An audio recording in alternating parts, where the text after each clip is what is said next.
स्वभावाय नमः। वदन्ति समस्यते ओछामि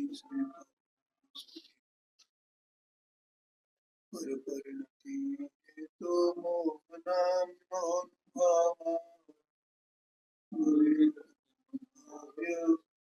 व्याप्ति कर्मा सुखाय नमः विशुद्धि शब्दचिन्ह मात्र मूर्ति भवतु समय सार व्याख्ये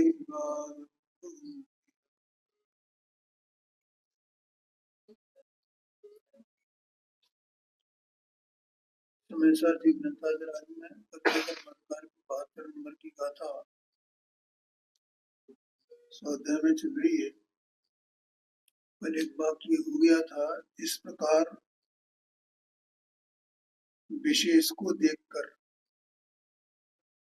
किसके विशेष को? अंतर को देख करके, आत्मा और आश्रम के विशेष को देख करके। ऐसा कोई ज्ञानी पुरुष, शुद्ध चेतन वस्तु आत्मा है ना, उसका वो जब सम्यक ज्ञान को परिणमित होता है, मिथ्या ज्ञान का अभाव होता है, तो वो आत्मा और आश्रम के भेद को जानता है।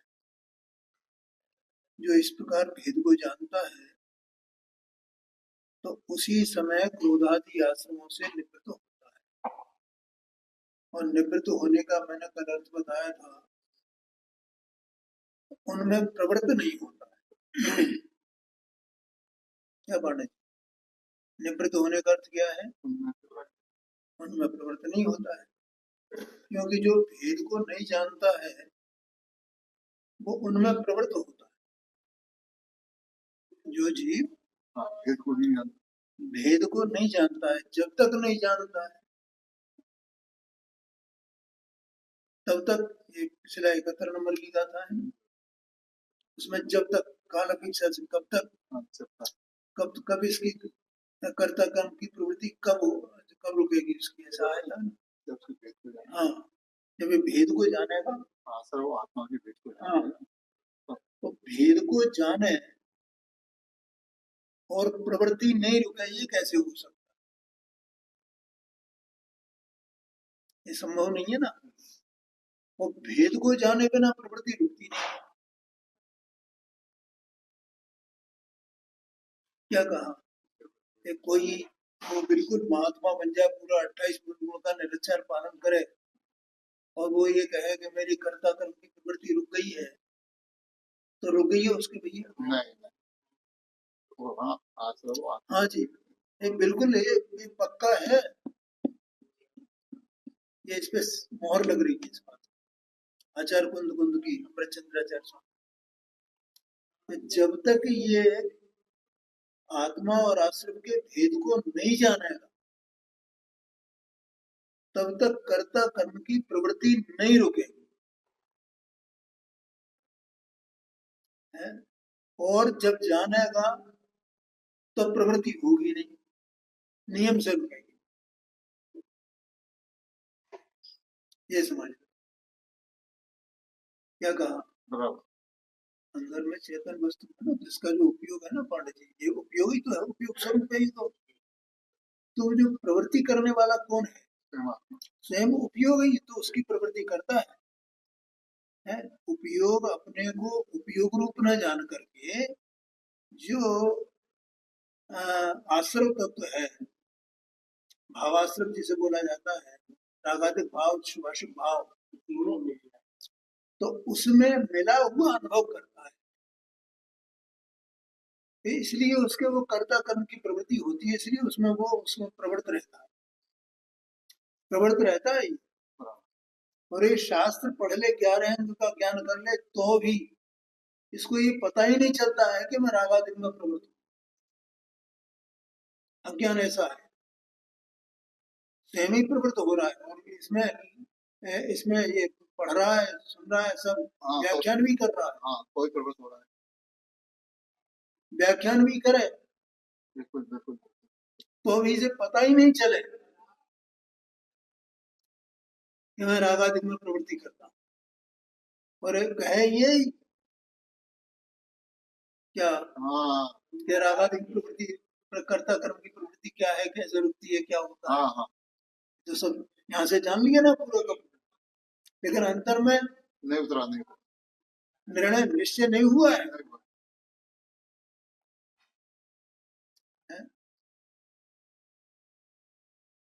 तो ये गंभीर बात है। 315 पेज पे आया ना मुख्य प्रकाशन में,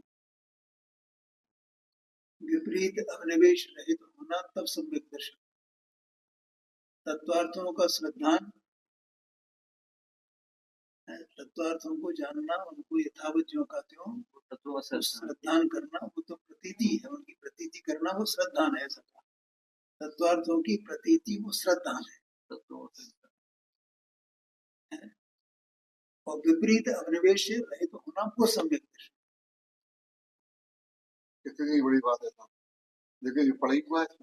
हाँ, तो उसने निश्चय तो कर लिया, आश्रय तत्व क्या है, फलाना क्या है, आत्मा ऐसा है, आत्मा की अवस्था में ये रागादि भाव कर्म के उदय के निमित्त से होते हैं, और ये आत्मा के स्वभाव भाव नहीं है, ये सब निश्चित तो कर लिया ऐसा बिल्कुल, और देह मन वाणी ये भिन्न है, और आत्मा इनका करता नहीं है, सारी बातें इसने एकदम तय कर ली निश्चित। लेकिन वो जो उसमें प्रवृत्ति थी वो पड़ी है, उसका जो रस था वो कहीं पड़ा, उसकी जो रुचि थी वो नहीं छूटी, गंभीर बात है, वो नहीं छूटी। तो विपरीत अभिनिवेश का भाव हुआ क्या? नहीं है? वो लिखा हुआ है उसमें, 318 पेज का प्रश्न उठाया, उसमें लिखा हुआ है तो विपरीत अभिनिवेश का मतलब क्या होता है, उससे रहित होने का मतलब क्या होता है, उसका 318 पेज में प्रश्न किया, उससे उत्तर दिया, आया समझ में पड़े। तो मतलब उसमें प्रवृत्ति नहीं होना, इसका मतलब है निवृत्त हो जाना। तो निवृत्त हो जाना माने क्या? अपने स्वाश्रित रह जाना। क्या होगा? अपने स्वभावाश्रित हो जाना, इसका मतलब है निवृत्त हो जाना, प्रवृत्ति नहीं होना, वो नास्ति से कथन, और अस्सी से कहें तो स्वाश्रित हो जाना, स्वाश्रित रह जाना। ऐसा स्वाश्रित होने का अनुभव करना,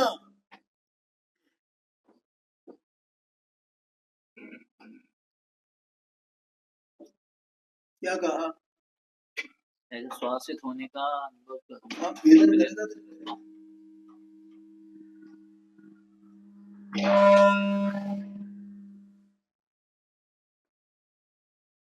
वहां पर, ऐसा वेदन करेगा कि नहीं करेगा? है, बिल्कुल करेगा साहब, बार बार वेदन करेगा, क्योंकि वो संवेदन स्वरूप है ना। तो जब स्वाश्रित रह गया तो स्वाश्रय पने का उसे वेदन होगा क्या नहीं होगा? वो तो सहज ही है, क्योंकि वो सहज ही संवेदन स्वरूप है ना आत्मा, उपयोग सहज सहज ही संवेदन स्वरूप है ना। तो जो जो इसकी क्रिया होती है उसका संवेदन करता है ना। अब उस संवेदन को संवेदन जानने में आना, स्वाश्रयपना जानने में, और वो होएगा जब उससे छूटेगा तो स्वाश्रय का अनुभव करेगा। इसका मतलब है कर्ता कर्म की प्रवृत्ति का रुक जाना, क्योंकि उनसे जो निवृत्त नहीं है, इनसे कर्ता कर्म की प्रवृत्ति से, आश्रमों से जो निवृत्त नहीं है, उसे आत्मा और आश्रमों के पारमार्थिक भेद विज्ञान की सिद्धि नहीं है। जो निवृत्त नहीं हुआ, स्वाश्रय रूप जिसने अनुभव नहीं किया,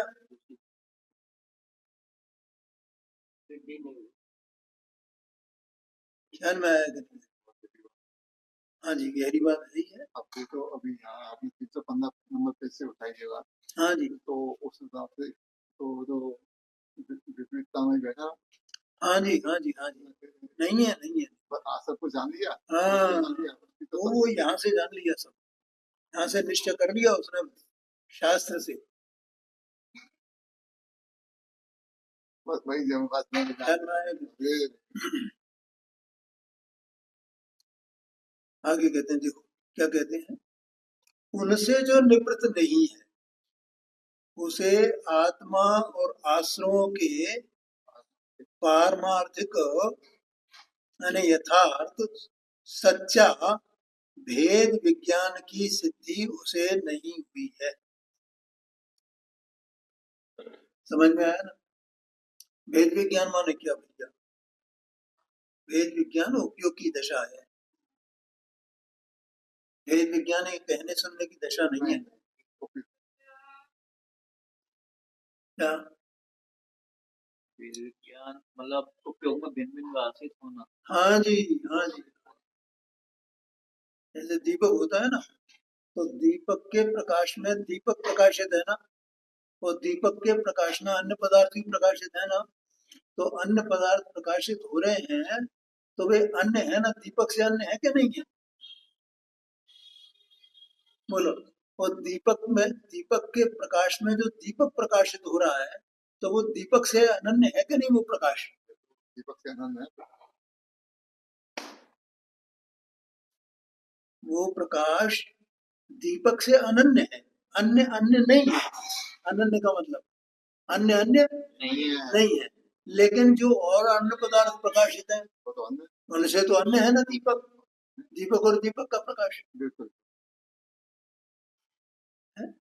ऐसे आत्मा के जो उपयोग है वो उपयोग ऐसा अनुभवता है कि मैं ये रागादि से अन्य हूँ और रागादि मुझसे अनन्य है, लेकिन मैं अपनी वस्तु से अनन्य हूँ।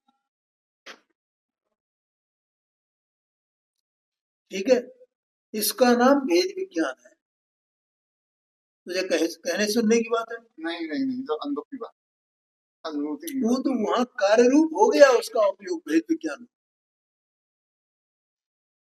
और जिसको भेद विज्ञान है उसकी प्रवृत्ति रुक गई करता कर्म की, और जहाँ भेद विज्ञान नहीं है वहां प्रवृत्ति नहीं रुकी है। बोलो पांडे जी, कुछ ख्याल में आया? देखो कैसी मानता है, मैं करता काम की प्रवृत्ति। अरे भैया पूरी पूरी क्या भैया समझ में आया? देखो अपन लोग भी सब ये काम करते हैं, बाहर भगवान की पूजा करते हैं, प्रक्षाल करते हैं, स्वाध्याय करते हैं, शुद्ध भोजन करते हैं, जीवों के प्रति दया का भाव अपने को आता है। ये सब अपन करते हैं कि नहीं करते? और एक ज्ञानी भी करते हैं, दोनों करते हैं। हमारे और उनके करने में क्या अंतर है? प्रवृत्ति रुक गई, अपनी प्रवृत्ति नहीं रुकी।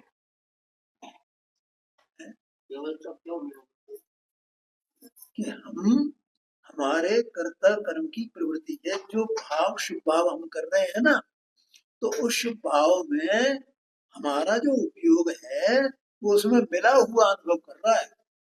वो उपयोग अपने को शुद्ध अनुभव नहीं कर रहा, निरालंब अनुभव नहीं कर रहा, स्वाश्रित अनुभव नहीं कर रहा। बोलो भैया समझ में आया? अपन भी कर रहे हैं ना सब ये, और अपने को कितनी महिमा आती है। तो जो ज्ञानी है उनको महिमा नहीं आती होगी पांडे? क्यों? ज्ञानी को भगवान की महिमा नहीं आएगी, भक्ति नहीं करेंगे, पूजा नहीं करेंगे, दान नहीं देंगे, जीवों के प्रति दया नहीं करेंगे, करेंगे, लेकिन तो भी निरंतर महिमा नहीं आएगी, महिमा अपने स्वार्थ की। ख्याल में आएगा तो अभी भी उनका जो उपयोग है वो क्या अनुभव कर रहा है? मैं स्वाश्रित हूँ, मैं ये आश्रव भाव को छूने वाला नहीं, ये आश्रव भाव मुझे छूने वाला नहीं। बहुत बढ़िया, बहुत बढ़िया। क्या पांडे जी, कैसा हूं मैं? मैं आश्रम को छूने वाला नहीं हूं। ये जो पुण्य भाव है, ये जो भगवान की भक्ति का भाव है, इनकी जो महिमा है मेरे ज्ञान में आ रही है, इस महिमा का जो भाव है ये मुझे छूता नहीं है और मैं इसे छूता नहीं।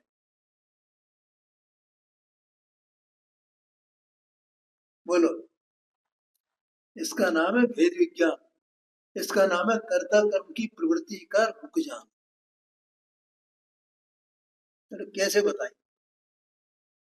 इसलिए कह रहा हूं, ये कोई कहने सुनने की बात नहीं है भैया। वो तो वहां परिणमन हो गया, उसके भेद विज्ञान की सिद्धि हो गई है। और जिसके अभी कर्ता कर्म की प्रवृत्ति नहीं रुकी है, तो उसे भी भेद विज्ञान नहीं हुआ, अर्थात उसने आत्मा और आश्रम को भिन्न भिन्न नहीं हुआ। ये बात है। बोलो, समझ में आया? चौथे गुण स्थान वर्ती हो, नरक का नारकी हो, मारकाट चल रही है, कैसी दशा है? अपन वो पहली डाल है ना, 6 डाला की हाँ पढ़िए भैया। नहीं पढ़ी, पढ़ा हाँ, चारों गतियों का तहा भूम, यहाँ से शुरू बात है। तहा भूमि पर सत दुख इसो, बीछू सहस डसे नहीं तिसो। वहां नरक की भूमि जब ये जीव जन्म लेता है ना, वहां जाकर तो उसको स्पर्श करते ही, काय को, भूमि को स्पर्श करते ही। करोड़ों हाँ, भूमि परसत, परसत माने स्पर्श करने पर, परसत दुख इसो माने ऐसा दुख उत्पन्न होता है। कैसा? परसत दुख इसो, बीछू सहस्र डसे नहीं तिसो, कि हजारों बिच्छू अपने शरीर में लग जाए तो वे डस हैं, तो ऐसा दुख हो, उससे जो दुख होएगा उससे भी ज्यादा दुख हुआ है। स्पर्श करने में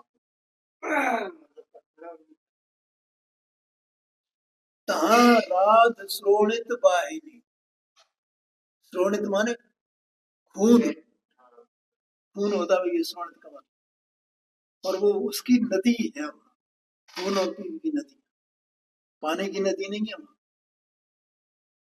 तहा राध श्रोणित वाहिनी, क्रमिकुल कलित देह दाहिनी, कीड़े ही मकोड़े उसमें भरे हुए हैं सब। जीव राशि बड़ी है। क्रमिकुल, क्रम माने कीड़े, उनके कुल झुंड के झुंड। क्रमिकुल कलित माने वो जैसे पानी में कल्लोल होती है ना, तो कलित माने उसमें जब वे घूम रहे हैं। देह दाहिनी, शरीर को जलाने वाले, उसमें स्पर्श करो भैया, यहाँ तो बहुत होगी तो इस नदी में कूद जाओ, इसमें ठंडक मिलेगी। लेकिन वहां क्या मिलता है? क्रमिकुल कलित देह दाहिनी। और क्या है इसके बाद? हाँ, फिर अब वो वृक्ष बताते हैं, वृक्ष कैसे होते? ऐसे वनस्पति काय के नहीं होते पांडे जी, वे दिखते ऐसे हैं लेकिन ऐसे होते नहीं है। वे तो उन्हीं मन वहां ये जो वृक्ष वगैरह है ना, स्थावर जी, ये सब ये मध्यलोक में ही होते हैं, ऊर्ध्वलोक में नहीं होते हैं और अधोलोक में भी नहीं होते। तो वहां तो पृथ्वी काय के ही है सब सारे, वो जो ये वृक्ष वगैरह है। सेमर तर जुत दल असि पत्र, असि जो देह विदार है पत्र, असि माने जानते हो? तलवार। उनके पत्ते होते हैं, वो कैसे होते हैं? तलवार की धार जैसे। और तुम उसके पास जाओगे तो क्या होगा? इतना दुख वहां है और कोई क्या नहीं हुए, और ये सब दुख सहता भी हुए तो भी वो क्या जानता है कि ये दुख मुझे स्पर्श भी नहीं करता है, मैं इसको स्पर्श नहीं करता। ऐसी अवस्था, ऐसी अवस्था में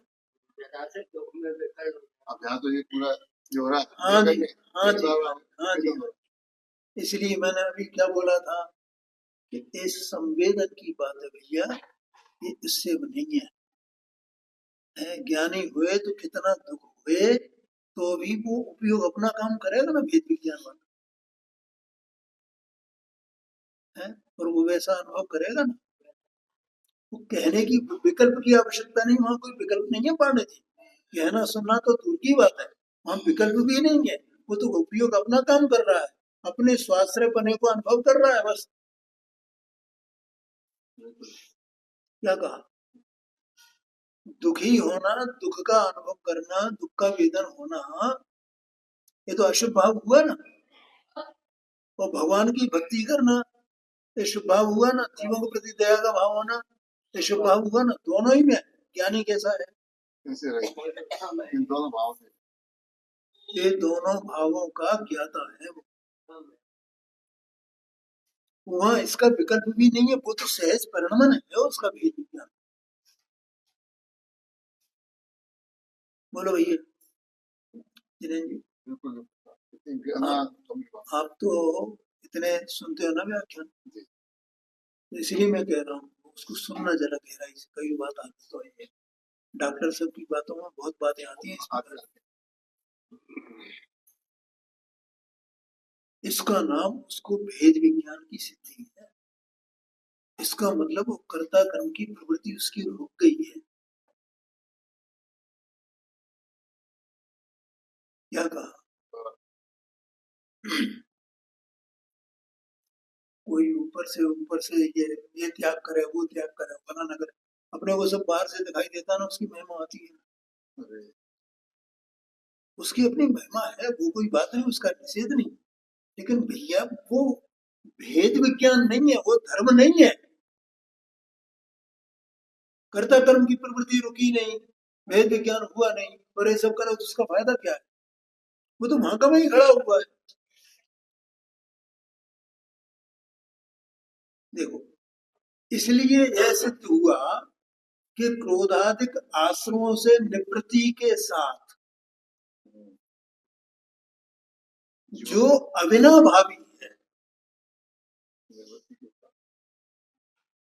ऐसे ज्ञान मात्र से ही, एक भेद विज्ञान की सिद्धि का हो या ज्ञान मात्र का होना का हो, जो ज्ञान मात्र का होना है वही भेद विज्ञान की सिद्धि है। और उसमें ही कर्ता कर्म की प्रवृत्ति की निवृत्ति है। ख्याल में अविनाभावन उसके बिना नहीं होता है। ज्ञान हुआ माने भेद विज्ञान हुआ, तो ज्ञान होने का अर्थ मैंने क्या बताया? स्वाश्रय का अनुभव करना। मैं निरालम, अपन किसका आश्रय कर रहे हैं, किसका अनुभव कर रहे हैं? अपने को पता नहीं चलता है, जैसे अपने को इसका पता नहीं चलता है। कहेगा कि हमारी पराश्रयपना हमारा क्या है, हमारा क्या, हमें लगता है कि वो पराश्रयपना क्या है। वो तो ज्ञानियों ने इस तरह की बातें लिख दी हैं व्यवहार से। तो बहिरात्मा का स्वरूप बता ना छठाला में, देह जीव को एक न, देह जीव को एक, ये बता दिया है। और हमने शास्त्र पढ़ रहे हैं इतने दिनों से, और हमारे पराश्रित भाव में इसी की पहचान है कि मैं देह जीव को, मैं तो देह अलग है, मैं तो आत्मा अलग है, मैं तो ये जानता हूँ, मैं तो शास्त्रों में पढ़ा ना, 40 साल से स्वाध्याय करना है ना। कुछ भी नहीं करा, कुछ भी नहीं। ये तो ये तो हम जानते हैं, ये तो हम जानते हैं। यही बात सुनने को मिलेगी था, कुछ भी नहीं। मतलब पराश्रयपना ये अनुभव कर रहा है और उसे पता ही नहीं है कि मैं पराश्रय का अनुभव कर रहा हूँ। नाम सुन लिया शब्दों में ऑफिस में। लेकिन जब स्वाश्रय होता है तब वो पराश्रय क्या है ये भी जानता है, और स्वाश्रय क्या होता है ये भी जानता है, और तब उसके पराश्रय छूट जाता है ना भैया। बहुत गंभीर गंभीर बातें करी वास्तव में। बहिरातपना हाँ जी, हाँ जी, ऐसे शब्दों में क्या देता है। हाँ जी, पड़ा ये तो अपने ज्ञानी ही समझे। मैंने इतना त्याग कर दिया ना, ये ऐसा हो गया ना, तो ये मेरा ज्ञानीपना हो गया ना। तो कह रहे हैं भैया अभी जरा शांति रख, प्रभु थोड़ा अभ्यास करवाइए, बहुत मुश्किल है, ये इतना सरल नहीं है। क्या क्या होता है तो जो कुछ खबर नहीं है।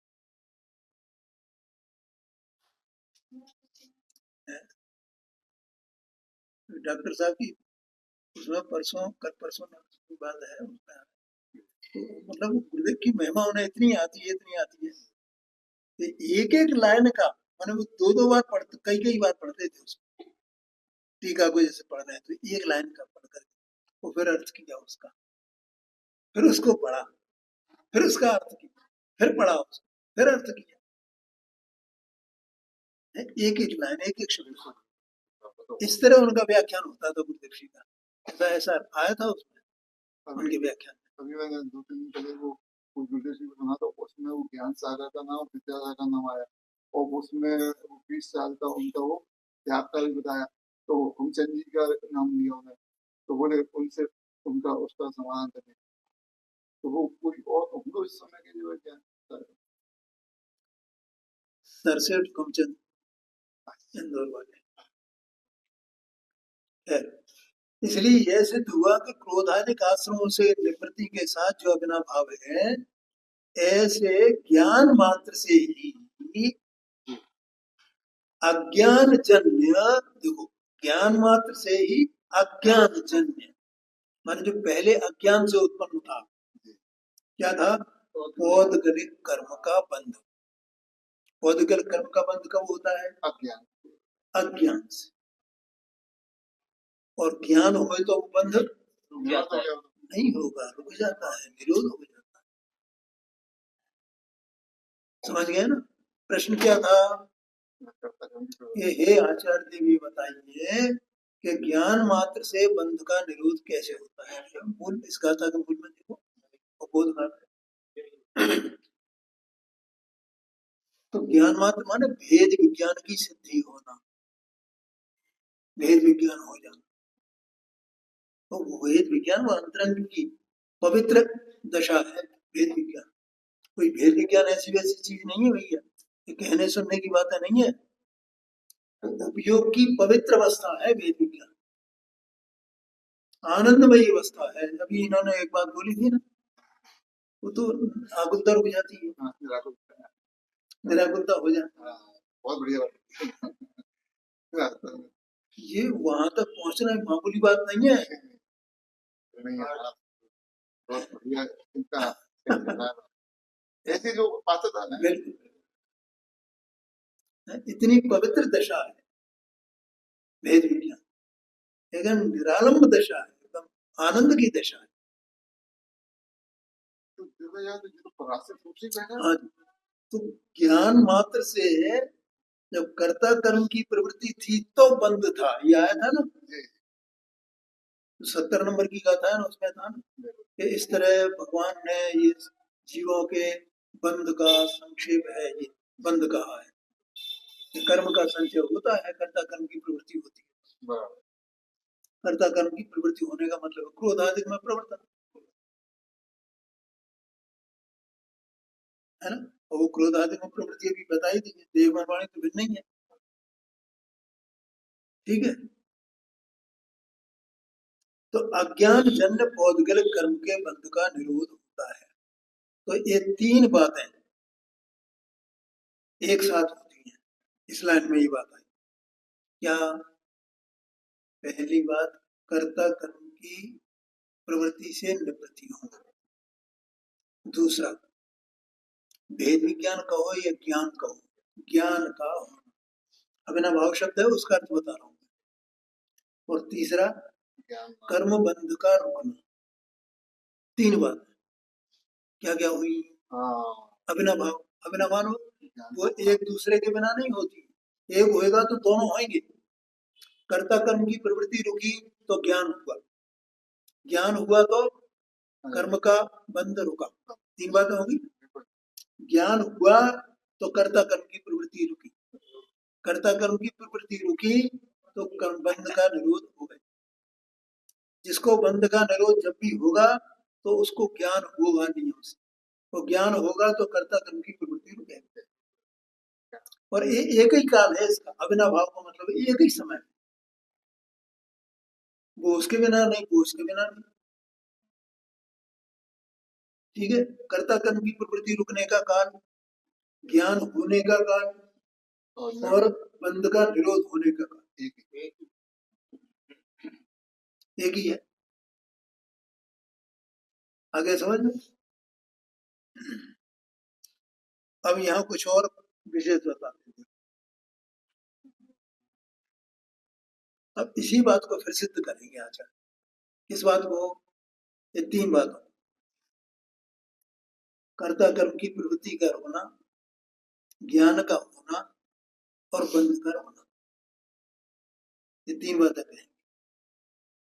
भैया जो बंध नहीं चाहते हैं, तो पंडित साहब ने मोक्षमा प्रकाशन में एक लाइन लिखी, वे कसाय न करें। कसाय न करें, सही बात है। ठीक, ये भी खूब पढ़ रहे हैं सब। ये तो इनका तो मोक्षमा प्रकाशन खूब पढ़ते हैं, बहुत अच्छी बात है। सब पूरा इनका बिल्कुल पढ़ना ही चाहिए। देखो, और जो यह आत्मा और आश्रमों का भेद विज्ञान है, अब ये युक्ति बताते हैं, तो अज्ञान है या ज्ञान? क्या कहा? और जो ये आत्मा और आश्रमों का भेद विज्ञान है। देखो अभी अपन ने बीच में यहाँ ऊपर जब अपन पढ़ रहे थे तब मैंने ये बोला था ना, ये भेद विज्ञान कहो कि ज्ञान का होना कहो, एक ही बात है, ये बोला था ना। अब वो बात आचार्य देव यहाँ कर रहे हैं। आत्मा और आश्रमों का भेद विज्ञान है, सो अज्ञान है या ज्ञान? उन्होंने प्रश्न उठाया आचार्य, मिला पड़ा। अब उत्तर देते हैं। देखो एक एक बात का माने वो भी, इसमें ज्ञान अज्ञान है या ज्ञान, अज्ञान है या ज्ञान। तो पहला अज्ञान है, तो इसको कहते हैं पूर्व पक्ष। ठीक है, ये न्याय की भाषा में। और फिर ले लेंगे ज्ञान को, तो वो हुआ उत्तर पक्ष। ठीक है, तो अब पहली बात लेंगे। यदि अज्ञान है तो आत्मा और आश्रमों के अभेद ज्ञान से उसकी कोई विशेषता नहीं हुई। ठीक है, अगर वो अज्ञान ही है, क्या चीज? आत्मा और आश्रम का भेद विज्ञान, वो अगर अज्ञान ही है तो पहले जो भेद ज्ञान नहीं था, किस किस का? आत्मा और आश्रम का, इसका मतलब अभेद ज्ञान था। अर्थात कि वे अलग अलग जानने में नहीं आ रहे थे, इसका नाम अभेद ज्ञान। ठीक है, तो उस अभेद ज्ञान से इसकी क्या अंतर आया है? इसको भेद विज्ञान होगा क्या नहीं होगा? कोई विशेषता ही नहीं। एक है, यदि अज्ञान है तो आत्मा और आश्रमों के अभेद ज्ञान से उसकी कोई विशेषता नहीं हुई, कुछ हुआ ही नहीं। वो तो सब ज्यों का तो रहा। माने सामान्य पने, जैसे ये शास्त्र नहीं पढ़े थे हैं, तो तब जैसी अवस्था थी अभेद ज्ञान की, आत्मा और आश्रम। और अब शास्त्र पढ़े तो वैसी रही। ठीक है, और ये शास्त्र पढ़ के कह गए मुझे तो ज्ञान हो गया है, ऐसे मानता है। मैं तो आत्मा और आश्रम को भिन्न भिन्न जानता हूँ। तो ये तो अज्ञान रहा, ये शास्त्र ज्ञान, ये कोई ज्ञान नहीं है, इसलिए कहा। अभी बताया ना, ज्ञान होना मैंने वो निरालंबता का अनुभव करना, स्वाश्रितता का अनुभव करना, राग से अलग हो जाना, ऐसा अनुभव करना। एक बात, ये पूर्व पक्ष पूरा। अब उत्तर पक्ष, और यदि ज्ञान है तो आश्रमों में प्रवृत्त है या उनसे निवृत्त है, ये दूसरी कंडीशन। पहले भेद विज्ञान को लिया और अब ये लिया कि अगर ज्ञान हो गया है तो निवृत्त हुआ है कि नहीं हुआ है। तीन बातें एक साथ होती है ना, उसकी बात निवृत्त हुआ कि नहीं। अगर निवृत्त नहीं हुआ आश्रमों से तो वो आश्रमों में पड़ा हुआ है, तो उसकी रुचि आश्रमों में लगी हुई है, तो वो अशुभ भाव को हे और शुभ भाव को उपादेय मानता है तो अज्ञानी एवा। अज्ञानी। अरे क्या भैया समझ में आया? पाप को तो नहीं चाहे, लेकिन पुण्य को तो चाहे, पुण्य को तो चाहे। पुण्य करो, पुण्य करो। यदि ज्ञान है तो है आश्रमों में प्रवृत्त है या उनसे निवृत्त है, ये भी पहचान।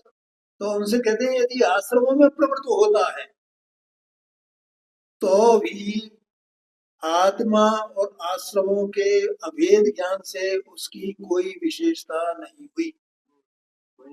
ठीक है, तो पहला प्रश्न क्या था कि वो आत्मा और आश्रमों का भेद ज्ञान वो अज्ञान है या ज्ञान? जी। पहला प्रश्न ये। और अगर अज्ञान है तो अभेद ज्ञान से आत्मा आश्रम के दोनों का अभेद ज्ञान था, एक में एक पने का ज्ञान था, उससे कोई विशेषता नहीं हुई ना? नहीं, कोई विशेषता। ठीक है जी, पहली बात तो ये तय हो गया कि उसके भेद ज्ञान हुए नहीं। ठीक है, अब दूसरी बात कि नहीं नहीं साहब हम तो ज्ञान हो गया, हम तो ज्ञान मानेंगे। तो अब ज्ञान है तो तू अब ये बता कि क्रोधादि का अवसरों से तेरा निवृत्ति हुई क्या नहीं? अगर निवृत्ति नहीं हुई है तो इसका मतलब तू अभी भी प्रवृत्त है। वो प्रवृत्त है तो फिर तेरी पहले से अभी क्या विशेषता हुई? पहले भी जब अभेद ज्ञान था तब भी प्रवृत्त था, अब तू कह रहा है मेरे ज्ञान हो गया है तो अभी भी प्रवृत्त है, तो इसका मतलब तेरे को ज्ञान हुआ ही नहीं है, भेद विज्ञान तुझे हुआ ही नहीं है। क्योंकि जैसे भेद विज्ञान होगा और वो उसमें प्रवृत्त हो, ये कैसे हो सकता है? तो भेद ज्ञान के साथ में उसका अभिनव भाव है ना। बिल्कुल बिल्कुल, ये इसको सिद्ध करना है अपना भाव। ये तो ऐसी बात ये कितनी गंभीर बात है। मतलब देखो ऐसी गंभीर बात नहीं बात है। यदि आश्रमों में प्रवृत्त होता है तो भी आत्मा और आश्रमों के अभेद ज्ञान से उसकी कोई विशेषता नहीं।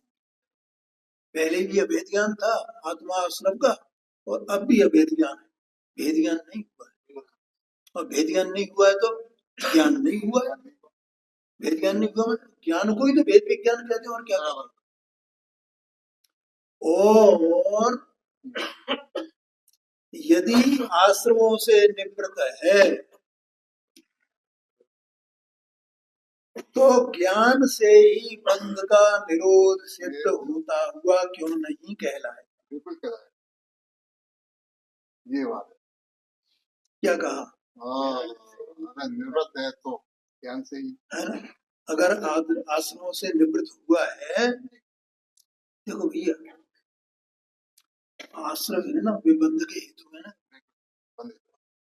ये 8वां अध्याय है ना तत्व सूत्र का, उसमें सूत्र है मिथ्यात्व अविरति प्रमाद कसाय योगा बंधेत्वा।